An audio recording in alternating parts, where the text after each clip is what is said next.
This week on the show, Tog tries their hand at stand-up comedy because they were told they were good at storytelling at Clown School for Dogs.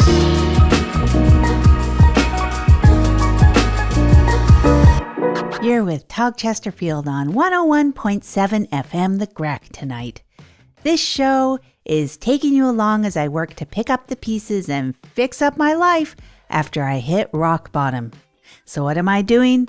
I'm trying new things and attempting to embrace life. Unfuck your life with Tog Chesterfield.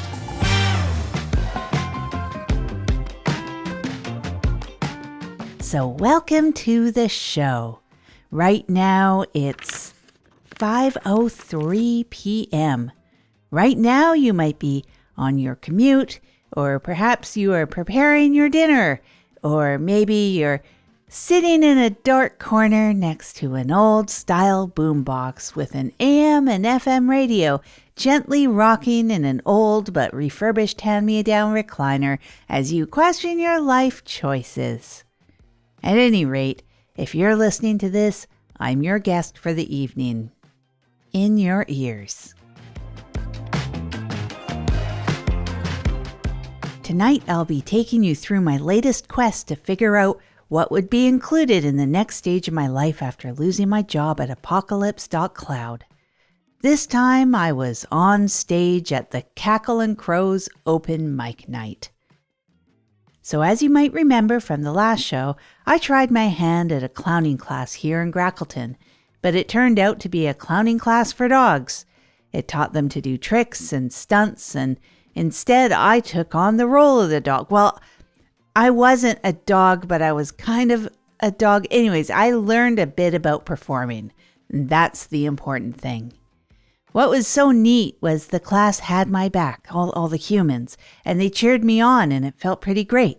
And at the end of clowning class, we each got a minute with the teacher for some feedback. So next up is Tog Chesterfield. Oh, the person without a dog. That's me. So feedback.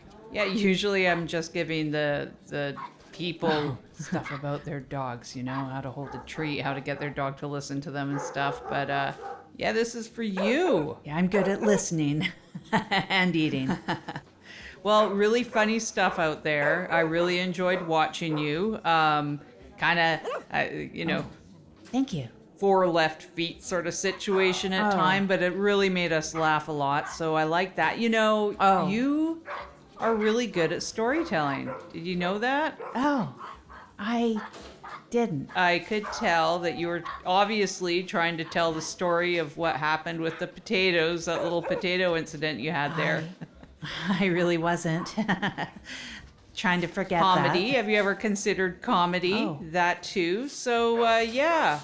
Storytelling. That might be something that you might want to try to do, but keep it up. Really funny stuff out there, Todd. I learned that our town has an open mic night at the Cackle and Crow coffee shop. I saw a flyer for it down at the bulk bin store. I didn't even know that Grackleton had an open mic at all.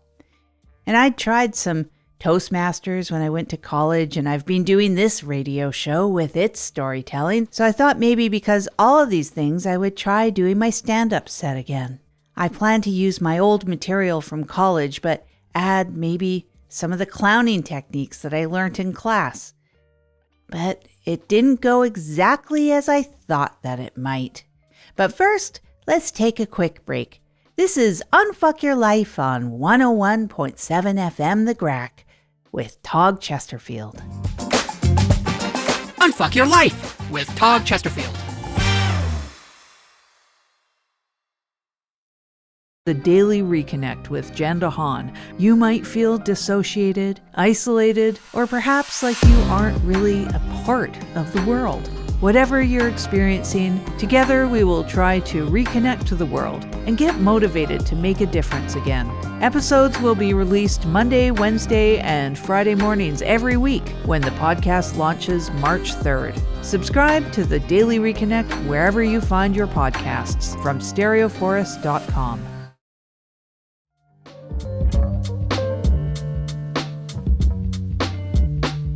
to the show. So I headed down to the Cackle and Crow Coffee Shop's open mic night, which, in case you don't know, is on Monday nights at 8 p.m. So I went a little bit early so I could talk to the people doing the sign up for it at the door and see if I could go a little bit later in the evening so I could watch other people first and kind of just get an idea about how things worked and what people did, especially the other comedians. And it was really quite good. There was a ventriloquist with a sock puppet that vaped while discussing the origin story of sauerkraut, which was really interesting. And someone played the riff from Smells Like Teen Spirit in like 6 different musical genres. A polka was really quite neat. I liked that one. And a woman who recited late 1800s nonsense literature limericks to background music that she played on a Sony Discman with old computer speakers plugged in. Well, that one was actually pretty strange. And then it was my turn. I started with some of my bits from college and then worked in some of my clowning moves, but no one laughed. They just groaned and they rolled their eyes, and one person from the back threw a French fry at the stage. Well, that person was Chauncey Block. I knew Chauncey from Apocalypse.Cloud, so I panicked. And I remembered how the teacher at my dog clowning class told me I was quite adequate at storytelling, and I started to talk about how I accidentally took the dog-based clowning class. I just went straight into a story.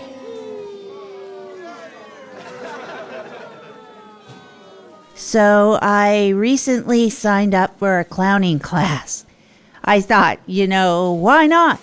Life's short, and let's learn how to make balloon animals and maybe emotionally distance myself behind a red nose. But when I got there, something felt off. For starters, I was the only one without a leash. And the instructor, she had one of those little dog treat bags, the ones that hook onto the belt and just kind of hang there. I talked with some of the people there with dogs. Everyone else had one, and I was actually in a class where they teach the dogs to do special tricks and stunts, kind of like a circus show, which in hindsight would have been a great class if I owned a dog. That's why you read the fine print. There wasn't any. Now, a normal person would have left. But I had already paid, and I figured, hey, I'll just adapt. Everyone else is teaching their dogs to roll over. I'm on the floor doing somersaults. I'm jumping through the hoops, literally, so I can entertain the other students. The dogs were definitely better at the comedy. The worst part, the dogs were better at this than me. Yeah, this is pretty rough, because they're dogs. A pun. They were nailing their routines. And meanwhile, I got stuck in a hula hoop and had to be untangled like a fish in a 6-pack ring. But at the end, the instructor came up to me and said, I've never seen someone do this class without a dog before, but you got real potential. Which honestly was the best compliment I've ever gotten. I was winning against a pack of shelter mixes. Chauncey Block threw another French fry at me. I don't really know why trying to initiate a food fight was even allowed in the coffee shop, actually. So, it wasn't really a good night. Oh, it's time for the Grackleton weather. I'm driving.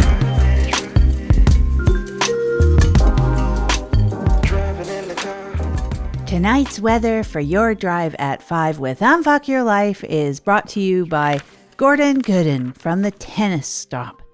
The Tennis Stop won't string you along. Gordon will just string your racket. Get ready for the weather. Tonight, Grackleton is expecting light rain. Oh, that's it. You just learned all about the weather. And that's it for the weather for your drive at 5 from the Tennis Stop. Gordon says the racketeering thing was just a big Oh, a big misunderstanding after a pun he put on social media. Go say hi and get strung at the tennis stop on 5th Street at Rickle Lane.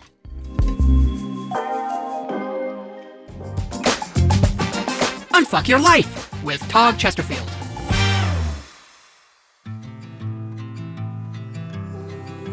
So the set didn't go very well.